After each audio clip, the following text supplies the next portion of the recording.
오늘 하나님 말씀은 사무엘하 19장 24절입니다.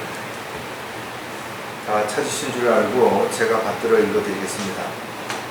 그때 사울의 손자 무피보셋이 왕을 맞이하러 내려오는데 왕이 떠난 날부터 평안히 돌아오는 날까지 발도 다듬지 아니하고 수염도 깎지 아니하고 옷도 빨지 아니하였더라.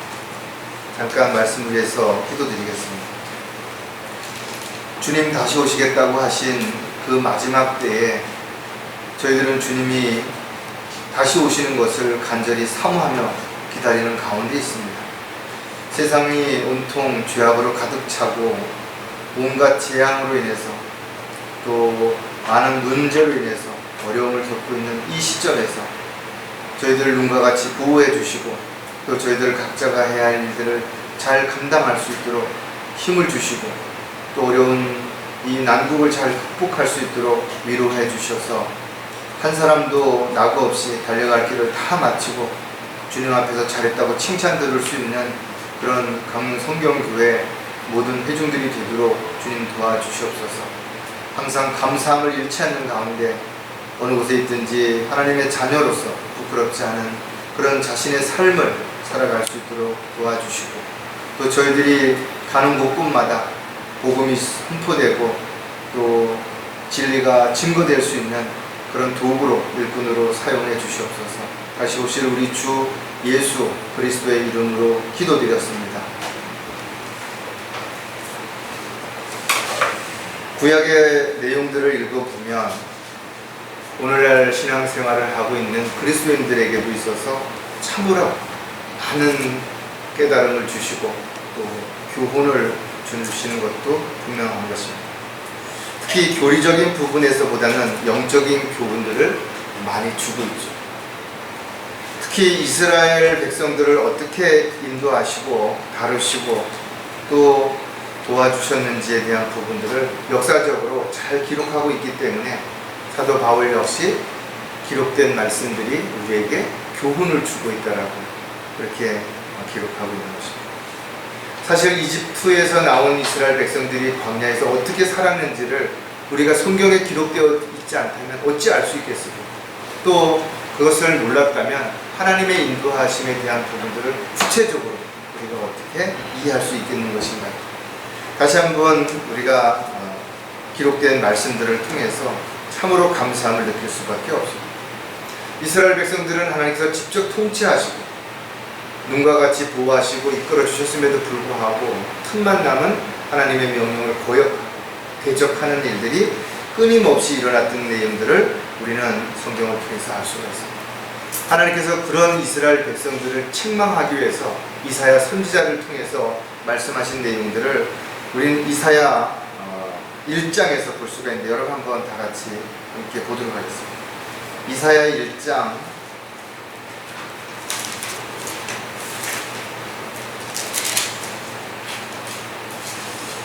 2절부터 4절에 있는 말씀을 제가 읽어드리겠습니다. 오 하늘들여 들으라, 오 땅이여 귀를 기울이라. 주께서 말씀하셨도다. 내가 자녀들을 양육하고 육성시켰으나 그들은 나를 거역하였도다. 소도 자기의 주인을 알고 나귀도 자기의 주인의 구유를 알건만 이스라엘은 알지 못하고 나의 백성은 깨닫지 못하는도다. 아 죄지은 민족이여, 죄악을 짊어진 백성이요, 행악자들의 씨앗이요, 부패한 자손들이여, 그들은 주를 버렸고 그들은 이스라엘의 거룩한 분을 성나게 하였으며 그들은 타락하여 멀리 갔도다. 아주 구체적으로 이스라엘 백성들이 하나님 앞에 어떻게 했는지를 잘 기록하고 있습니다. 사실 오늘날 뉴스라든지 또는 어떤 특정한 프로에 보면 사람들에게 은혜를 입은 각종 동물들이 그 은혜에 보답하는 여러 가지 행동들을 하는 것들을 볼 수가 있죠. 쉽게 말해서 짐승도 자신에게 어떤 도움을 준 그런 존재들을 고마워할 줄 아는 그런 상황에 비해서 이스라엘 백성들이 한 내용들은 참으로 짐승만도 못한 그런 행동을 했다는 것이죠. 오늘날도 많은 사람들이 은혜를 저버리고 오히려 은혜를 배은망덕하게도 원수로 갚는 그런 사람들도 있다는 것을 생각할 때 오늘 다시 한번 은혜에 대한 부분들을 우리가 생각을 해보려고 합니다. 오늘 설교 제목은 은혜를 잊지 말아야 하는 이유를 우리가 한번 좀 생각을 해볼 겁니다. 은혜를 잊지 말아야 되는 데에 대해서 무슨 특별한 이유가 있겠습니까? 그러나 우리가 여러 가지 중에서 그래도 몇 가지 구체적으로 살펴보는 가운데 혹여라도 우리는 은혜를 잊고 살지는 않는지, 저버리고 살지는 않는지를 다시 한번 돌아보는 그런 계기를 갖고자 하는 것입니다. 실질적으로 어렸을 때부터 부모의 도움을 받아서 잘 성장했음에도 불구하고 오히려 부모를 학대하는 그런 자녀들이 있는가, 또 반대로 자신을 도와준 많은 사람들에게 어떤 피해를 입히고 힘을 빼앗는 그런 나쁜 사람들도 얼마든지 있는 것이. 시편 기자는 존귀에 처해 있어도 깨닫지 못한다면 멸망하는 짐승과 같다고 이렇게 아주 표현을 적나라하게 하고 있습니다. 어떻게 보면 짐승도 은혜를 갚을 줄 아는데 사람이 그렇지 못하다라는 것은 한마디로 말해서 정말 배은망덕한 행동이라고 밖에 볼 수가 없는 것입니다. 성경은 마지막 때에 사람들이 하나님의 은혜를 저버리고 다시 세상으로 돌아가는 그런 배교하는 타락한 그리스도인들이 있을 것에 대해서 이미 경고하고 있는 것입니다.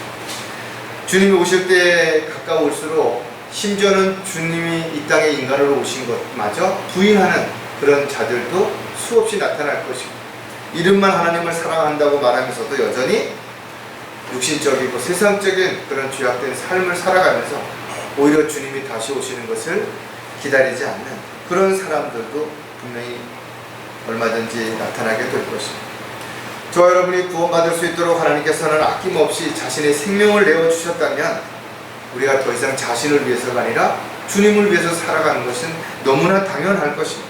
그럼에도 불구하고 여전히 또다시 세상에 있는 것들의 마음을 빼앗기고 마귀의 유혹에 넘어가서 하나님을 대적하고 교회를 파괴하고 지체들을 실족시키는 그런 마귀의 도구로 쓰임받는 그런 어처구니 없는 일들도 얼마든지 일어날 수 있기 때문에 저 여러분 한 사람도 마지막 때가 가까이 올수록 더욱 정신을 차리고 깨어있어야 될 뿐만 아니라 달려갈 길을 마치는 그 순간까지 믿음에 더욱더 굳건히 서서 승리하는 삶을 반드시 살아야 될 것입니다.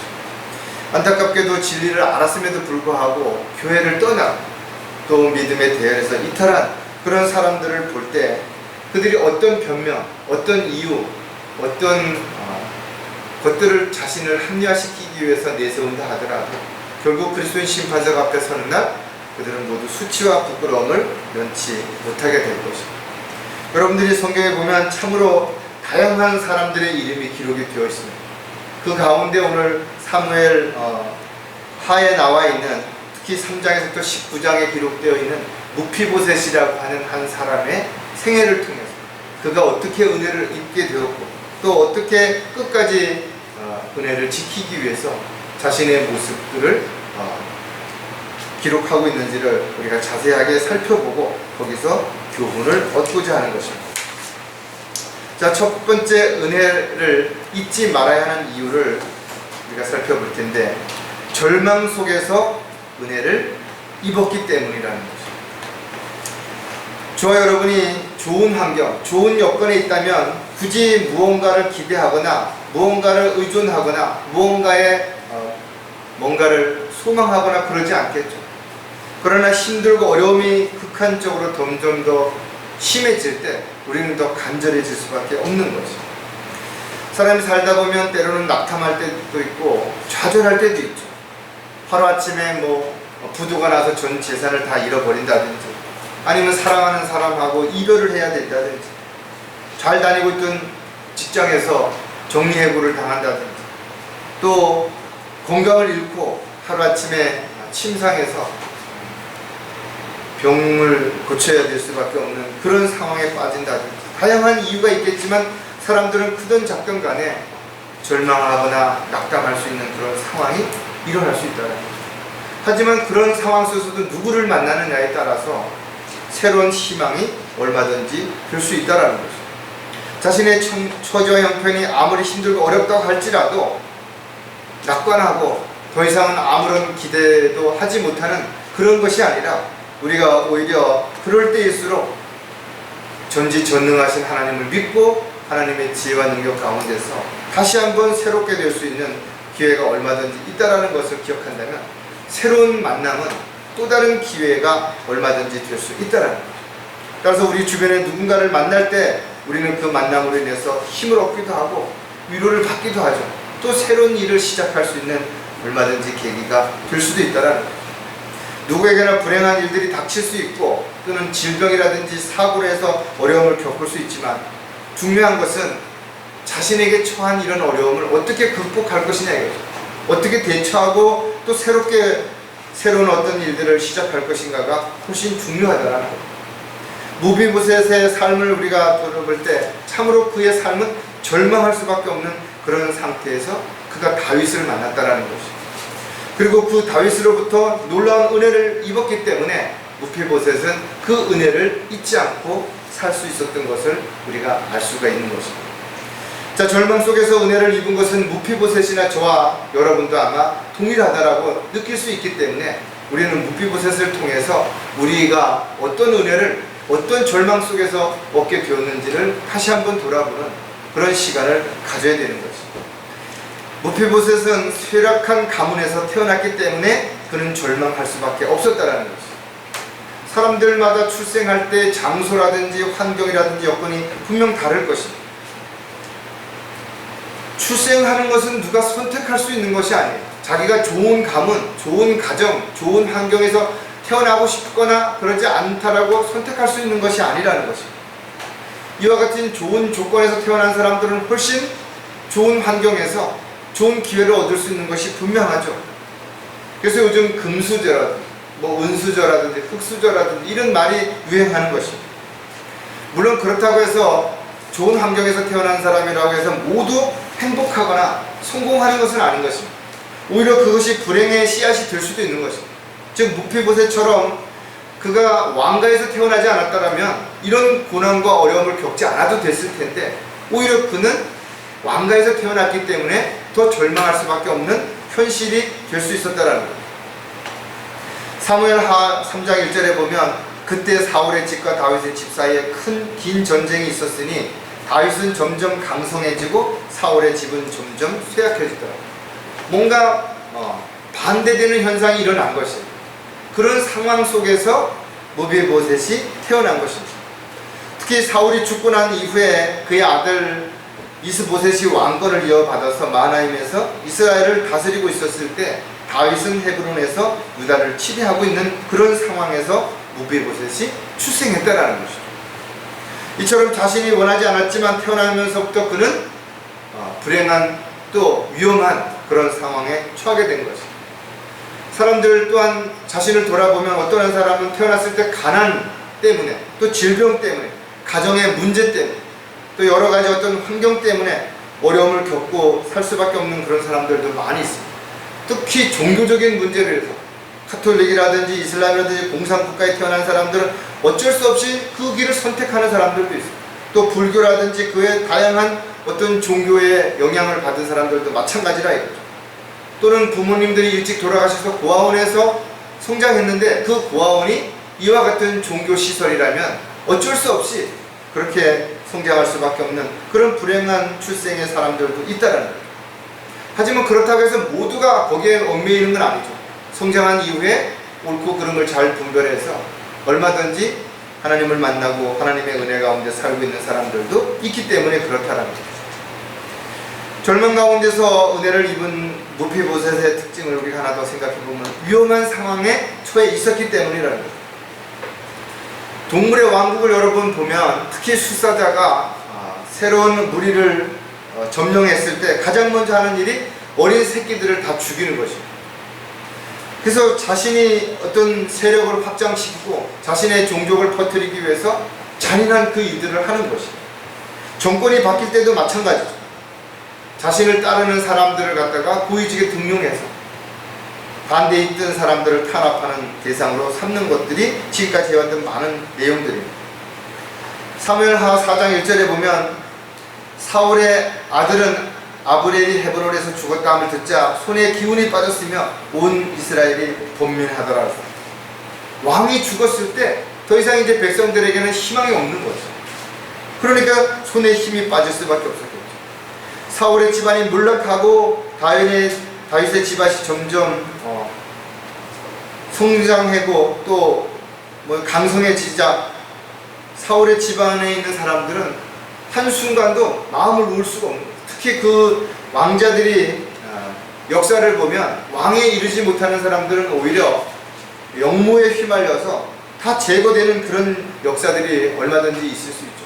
마찬가지로 지금 왕권이 바뀐 상황에서 특히 뭔가 문제를 일으킬 수 있는 요지가 있는 왕자들은 반드시 공격 대상의 1호가 될 수밖에 없다라는 거죠.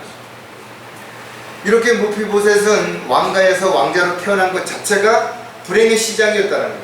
위험의 시작의 첫 번째 그런 상황에 놓이게 되었다는 거죠. 어떻게 보면 사울의 집안에 유일하게 생존하고 있는 무피보셋은 언제 죽을지 모르는 그런 바람 앞에 등불과 같은 신세라는 것을 무피보셋은 너무나 잘 알고 있었기 때문에 그는 멀리 도망가서 아무도 모르는 곳에서 숨어 살 수밖에 없는 그런 입장이 되었던 것을 우리는 성경을 통해서 너무나 잘 알 수 있는 것이죠. 지금도 마찬가지로 많은 사람들이 이런저런 이유로 폭력 가정에서 지금 살아가고 있다든지 아니면 어려움을 당할 수밖에 없는 그런 환경과 여건 속에서 살 수밖에 없는 그런 어린 자녀들도 너무나 많이 있죠. 정말 먹고 살기가 어려운 그런 상황에 처한 사람들도 있고 또 질병이 있음에도 불구하고 고칠 수 있는 그런 어떤 환경과 여건이 안 돼서 시름시름 알아가고 있는 그런 사람들도 너무나 많은 것입니다. 정말 절망 속에서 은혜를 입은 무비보셋의 또 다른 한 모습은 무엇인가 하면 그는 몸의 장애를 가지고 있었다는 거예요. 무피보셋은 가문이 쇠약해지고 위험한 상황에 처했을 뿐만 아니라 그는 정상적인 그런 건강한 상태가 아니었던 것입니다. 그가 다리를 잘 사용하지 못한 장애를 갖고 있었던 내용들을 우리는 성경에서 잘 알 수가 있습니다. 물론 장애가 있다고 해서 그 사람이 불행하다라고 말할 수는 없겠지만 그러나 생활하는데 불편할 수 있는 요지는 분명 정상인 사람들보다 많이 있는 것은 사실인 것입니다. 물론 네 손가락만을 가지고 피아니스트가 된 사람들도 있죠. 또 입에다가 붓을 물고 그림을 그리는 구족화가도 있어요. 휠체어를 타고도 세계 일주를 한 사람들도 있습니다.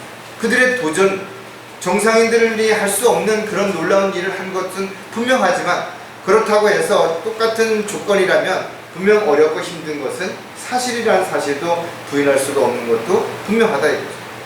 사무엘하 9장 3절에 보면 왕이 말하기를 사울의 집에 아직 남아있는 자가 있느냐 내가 그에게 하나님의 인자하심을 베풀리라 하니 시바가 왕에게 말하기를 요나단에게 아직 한 아들이 있는데 그가 다리를 전하이다.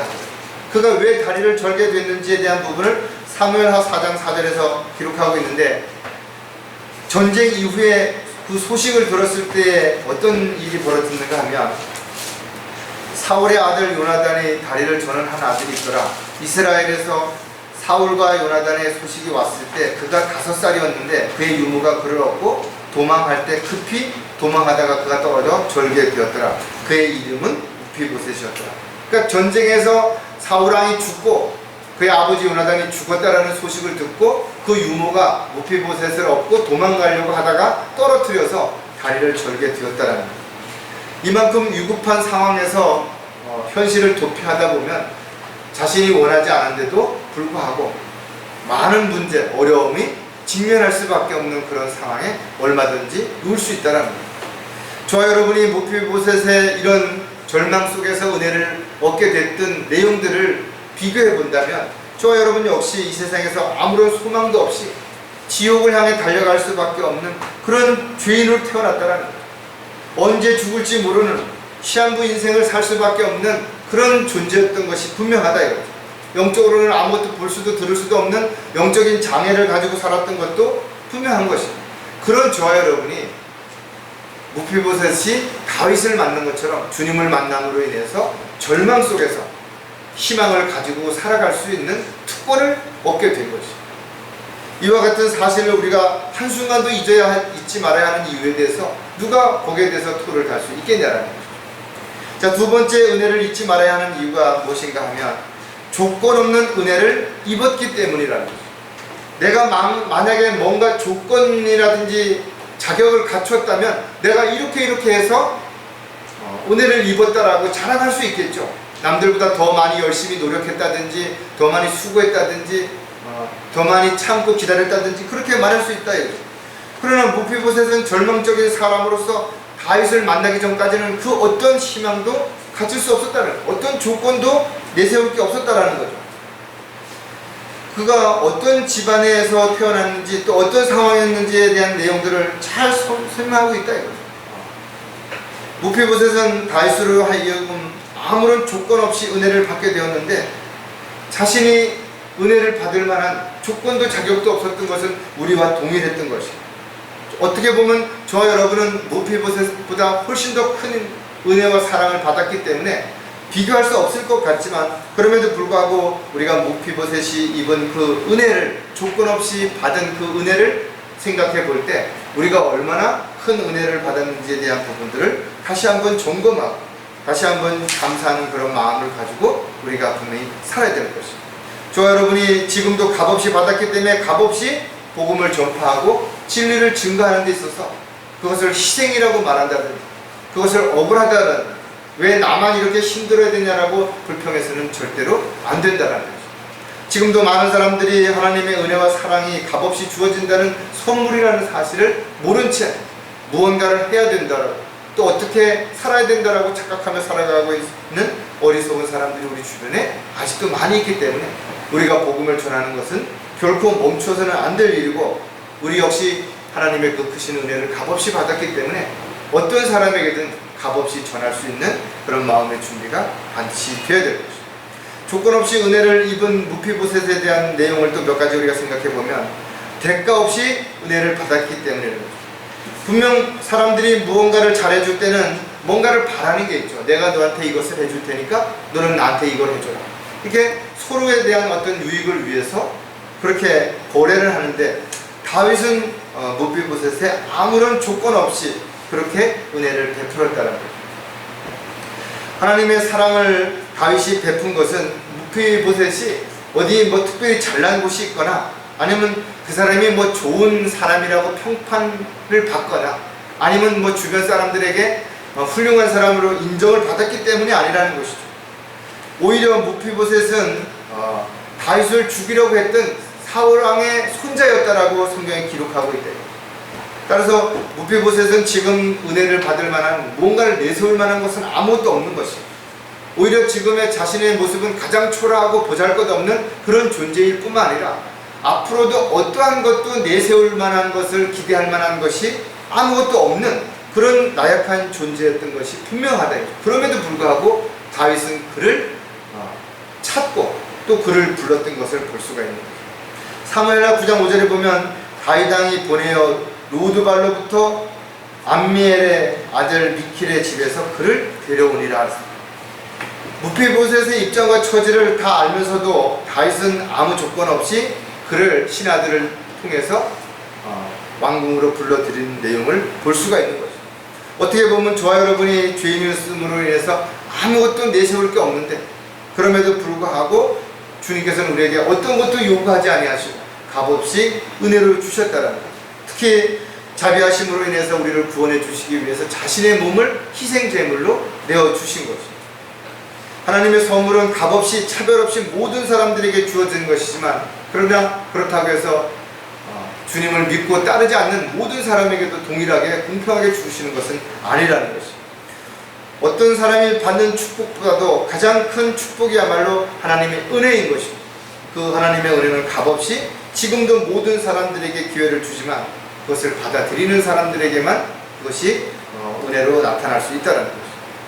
따라서 무피보셋이 다윗으로부터 아무런 조건 없이 은혜를 입은 것처럼 저와 여러분도 주님으로부터 아무런 조건 없이 은혜를 받았다면 지금도 우리가 주님 앞에 헌신하는 데서 어떤 조건을 내서가 안 된다.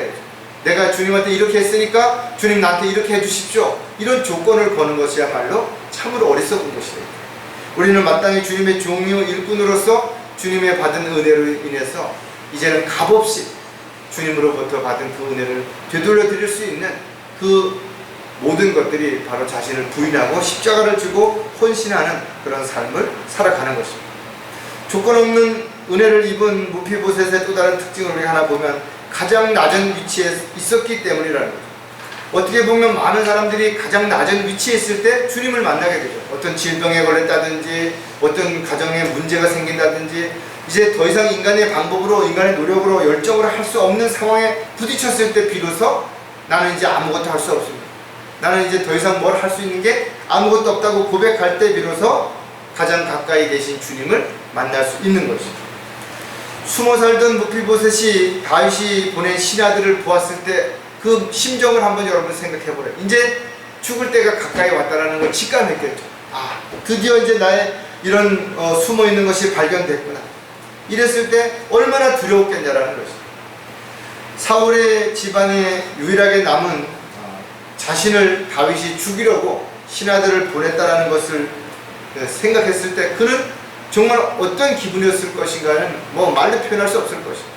근데 그 신하들이 다윗 앞에 무비보셋을 데리고 가는 그 과정 속에서 그는 차라리 그곳에서 죽었으면 하는 것보다 더 큰 공포와 두려움을 아마 느꼈을 수도 있을 것이다.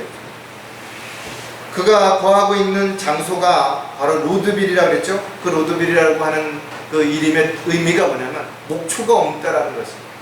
즉 양들도 풀을 뜯을 수 없는 그런 아주 험난한 곳, 척박한 그런 곳에서 사람들이 없는 그런 곳에서 숨어서 지내던 그런 무비보셋을 다윗의 신하들이 찾아온 것이 얼마나 두려웠겠는 것입니다. 하지만 우리가 내용을 알고 보면 그런 두려움이 곧 그에게 새로운 기회가 주어지는 전화위복의 기회가 주어졌다는 것을 우리가 알 수 있습니다.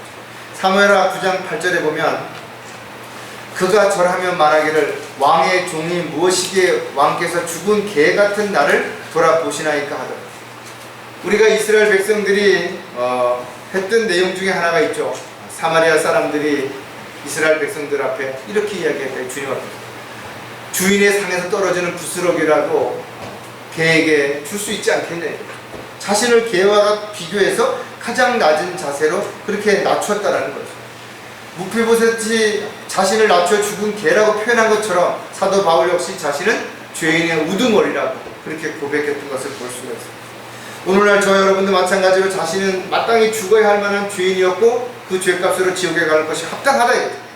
그러나 하나님의 은혜로 우리를 구원해 주신 것에 대한 감사함이 있기 때문에 우리가 언제 어디서든 간에 주님의 은혜에 대한 사실들을 한순간도 잊어서는 안 되는 것이죠. 하지만 안타깝게도 마지막 때가 가까울수록 수많은 사람들이 하나님의 은혜를 저버리고 자신이 특별한 존재, 대단한 존재라고 착각하고 세상에 나가서 여전히 자신의 육신의 만족을 위해서 살아가는 그런 그리스도인들도 얼마든지 있을 수 있기 때문에 우리가 오늘 다시 한번 자신을 돌아보고 정말 나는 혹여라도 하나님이 주신 은혜에 대한 부분들을 잊고 살지는 않은가.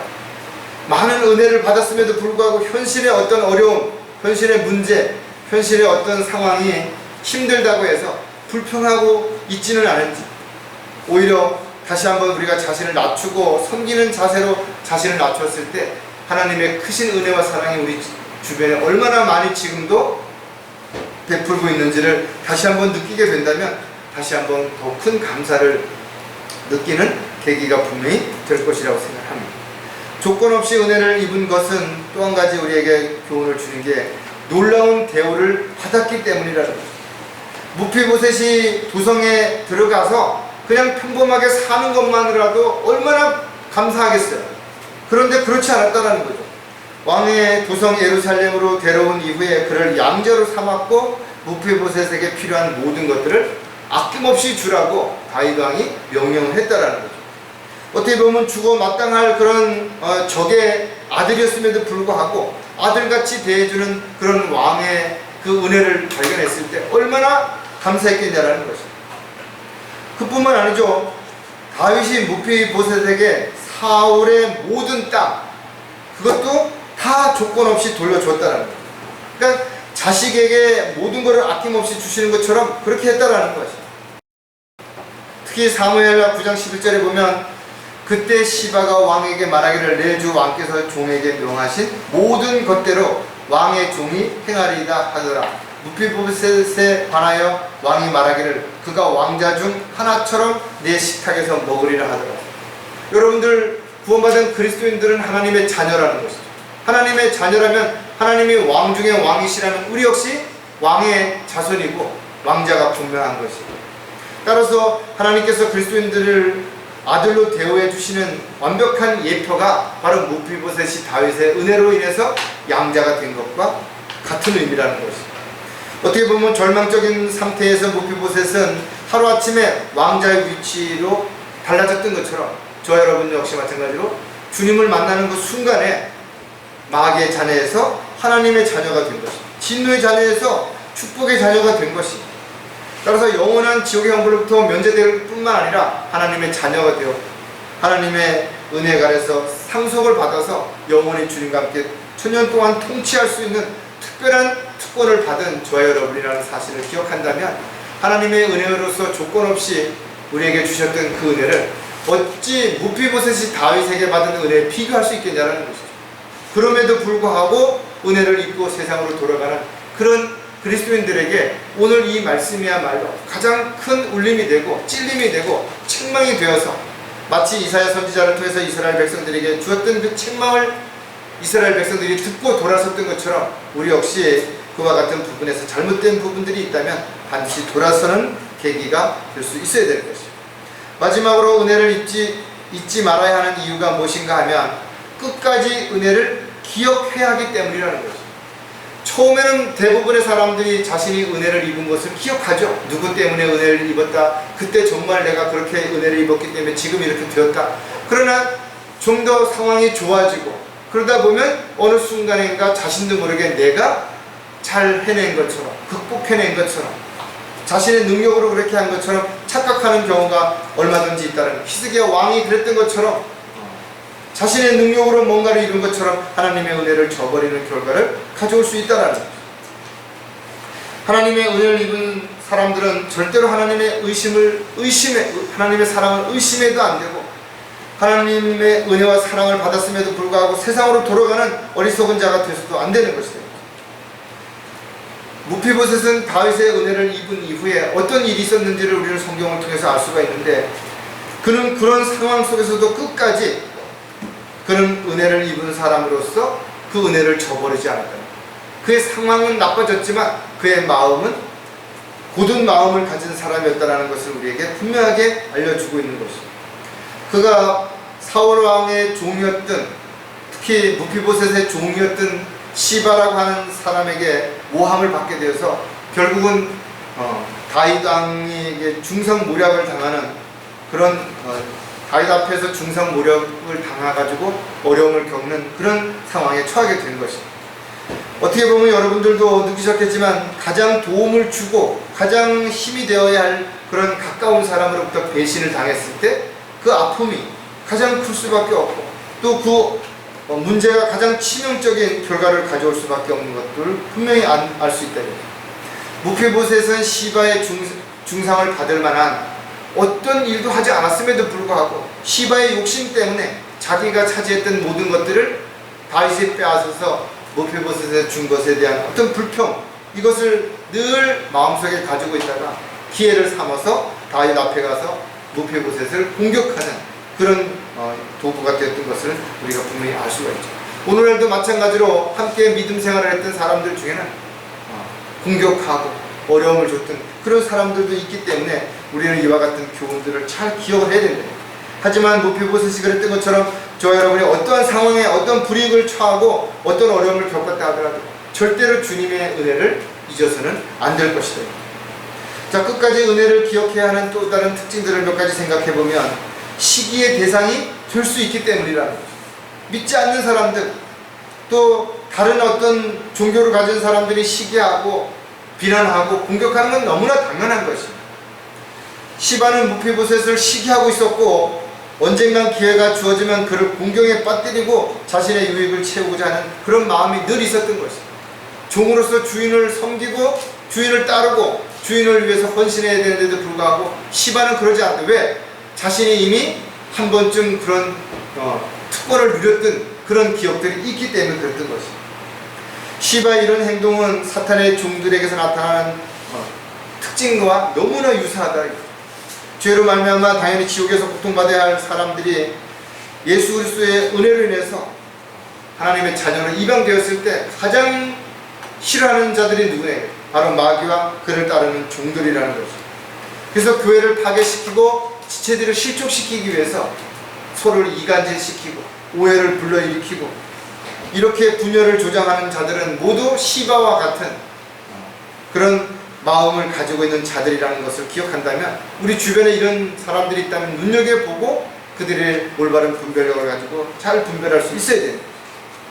사무엘하 16장 3절에 보면 왕이 말하기를 내 주인의 아들은 어디 있느냐 하니 시바가 왕에게 말하기를 보소서 그가 예루살렘에 있는데 그가 말하기를 오늘 이스라엘 집이 내 아버지의 왕국을 내게 돌리리라 하더이다. 왕이 쫓겨가는 그 상황 속에서 그래도 왕 다윗은 이 므비보셋을 양자로 삼았기 때문에 그를 챙기려고 그가 어디 있냐라고 물었는데 시바는 그 틈새를 비집고 들어가서 이렇게 말했던 거죠. 시바는 늘 다윗에게 물질로 환심을 사서 신뢰를 얻고 언제든지 기회가 주어지기를 기다렸던 것이죠. 이와 같이 오늘날도 마찬가지로 물질로다가 사람의 환심을 사려고 하는 사람들 조심해야 되는 거죠. 처음에는 약간의 의심을 가질 수 있지만 사람이 가난비에 옷 젖는다고 한 번, 두 번 좋은 어떤 그런 분위기, 좋은 환경, 좋은 어떤 유익을 얻게 되면 자신도 모르게 그 사람을 바라보는 것들이 점점 유해지고 그 사람은 그럴 사람이 아니다. 이렇게 좋게 인간적인 면에서 신뢰하게 되는 결과를 가져오게 된다는 거예요. 마귀는 성도가 잘 되는 걸 볼 수가 없죠. 그래서 어떻게 하든지 간에 넘어뜨리기 위해서 가장 그런 교만한 자들을 도구로 사용해서 분열을 일으키고 어려움을 주게 만든다는 거예요. 따라서 성도 간에 어떤 불화가 생기고 어떤 문제가 생기면 다시 무릎을 꿇고 기도한 후에 처음부터 그런 부분들을 자세하게 살펴보고 그 원인이 어디서부터 시작이 됐는지를 정확하게 그 원인을 찾아내야만 마귀의 게임에 넘어가지 않을 수 있다는 것을 우리가 다시 기억을 하고 앞으로도 우리에게 어떤 문제들이 교회 안에 어떤 영적 전쟁이 일어날지 모르지만 그럴 때마다 우리가 쉽게 동요되지 말고 철저하게 더 지켜보고 더 기도한 후에 하나님의 말씀을 가지고 올바르게 잘 분별할 수 있는 저와 여러분이 반드시 되어야 될 것입니다. 끝까지 은혜를 기억해야 하는 또 다른 이유가 뭔가 하면 상황에 따라서 변할 수도 있기 때문이라는 것입니다. 어떻게 보면 시바의 그 말을 우리가 한 번쯤 생각해 본다면 이제 왕권이 바뀌었다 이거죠. 그러니까 므비보셋의 입장에서는 자기 아버지에게 원래 가지고 있었던 그 땅이라든지 그 권력을 자기가 누리는 것은 지극히 당연한 거 아니냐 이거죠. 이제 왕으로서의 모든 어떤 그런 권력을 잃고 쫓겨가는 다윗을 기다릴 수밖에 없는 그런 상황이라고 하는 것은 누구나 쉽게 이해할 수 없는 그런 상황이 바로 므비보셋에게 일어난 것입니다. 철저하게 시바는 다윗을 속이고 또 므비보셋의 그 상황을 거짓으로 구했음에도 불구하고 다윗은 그로 인해서 므비보셋에 대한 어떤 신뢰를 잃게 됐죠. 그러나 므비보셋은 그렇지 않았다. 끝까지 다윗이 베푼 은혜만을 기억하고 있었다는 거예요. 자신을 오해하고 자신을 미워하는 것을 알았음에도 불구하고 그러나 온전한 마음으로 다윗을 기다렸다는 거예요. 언제도 올지도 모르는 그런 마음, 아니 아예 오지 못할 수도 있는 그런 다윗왕을 그는 어떻게 기다릴 수 있었는 것이냐. 그건 믿음으로 그가 받은 은혜를 기억했기 때문에 그것이 가능했다는 거예요. 사무엘하 19장 24절에 보니까 그때 사울의 손자 므비보셋이 왕을 맞이하러 내려오는데 왕이 떠난 날부터 평안히 돌아오는 날까지 발도 다듬지 아니하고 수염도 깎지 아니하고 옷도 빨지 아니하고 자신을 전혀 돌아보지 않았죠. 왕이 쫓겨간 다음에 그는 새로운 왕에게 충성을 하거나 살 길을 찾기 위해서 적당히 타협한 그런 행동을 하지 않았다는 거죠. 오히려 새로운 그 상황에서 더 많이 힘들고 어려운 상황에 놓였을 법도 한데 그는 끝까지 철저하게 자신의 유익을 버리고 다윗 왕이 돌아오기를 기다렸다는 거예요.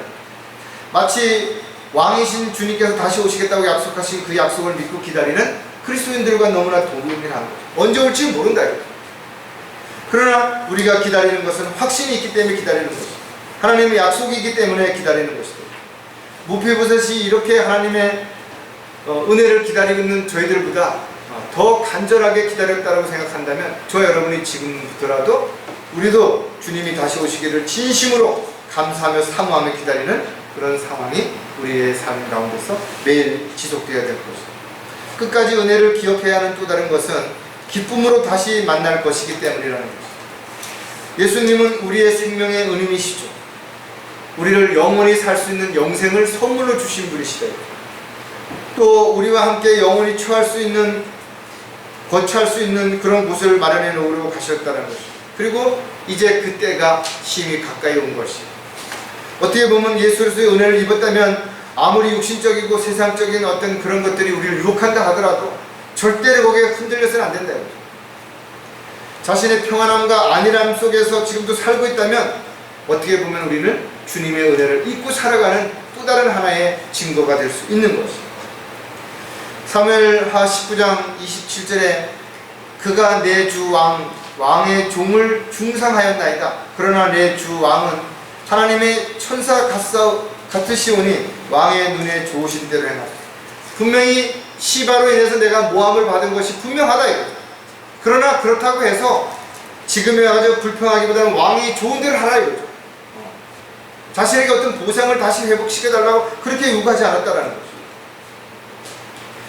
무비보셋이야말로 왕을 온전히 기다렸던 것처럼 저와 여러분 역시 주님이 다시 오시는 것을 간절히 소망 가운데 기다리는 것은 어떠한 이유나 핑계나 변명도 그것을 방해할 수 없게 된다는 거죠.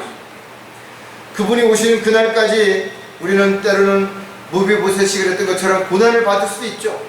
너무나 힘들고 어려운 시간이 될 수도 있을 것이다. 그러나 오히려 고난받는 것을 감사하고 주님이 다시 오시는 날 주님 앞에 우리가 부끄럽지 않은 모습으로 발견되기 위해서라면 우리는 오히려 기쁨으로 자신을 돌보는 것이 아니라 주님이 다시 오시는 것을 소망 가운데 간절히 기다리는 저와 여러분이 반드시 되어야 될 것입니다. 오늘 우리가 살펴본 무비보셋이라고 하는 한 인물은 어떻게 보면 그리스도인들의 예표라고 볼 수가 있다는 것입니다. 절망 가운데서 주님을 만났고 또 왕자가 된 것처럼 하나님의 자녀가 되어서 배신을 당했던 무비보셋처럼 우리도 지금도 끊임없이 가까운 사람들로부터 공격을 당하고 때로는 손해를 보고 어려움을 겪고 있음에도 불구하고 우리는 무비보셋처럼 주님이 다시 오시는 것을 간절히 소망하며 기다린다면 주님 다시 오셨을 때 참으로 잘했다고 칭찬 듣는 분명 저와 여러분이 될 것이라는 사실을 반드시 기억하고 언제 어느 때 어떤 상황에 처한다 하더라도 절대로 주님의 은혜를 잊지 않는 그런 저와 여러분이 되시기를 주님의 이름으로 부탁을 드리겠습니다. 기도하겠습니다. 하나님 아버지 참으로 감사를 드립니다. 저희들이야말로 죄악 가운데서 아무런 소망도 없이 살았지만 주님을 만난 이후에 하나님의 자녀가 되었고 특히 하나님의 자녀로서 이 세상을 살아가는 동안 또한 종으로서 일꾼으로서 마땅히 해야 할 특권을 받아서 주님의 귀한 사역을 이뤄가는 그런 도구로 살아가고 있습니다. 주님 다시 오실 때 부끄럽지 않은 모습으로 발견될 수 있도록 늘 정신을 차리고 깨어있는 주님의 종이요 일꾼으로서 주님을 맞이할 수 있도록 도와주시옵소서. 다시 오실 우리 주 예수 그리스도의 이름으로 기도드렸습니다.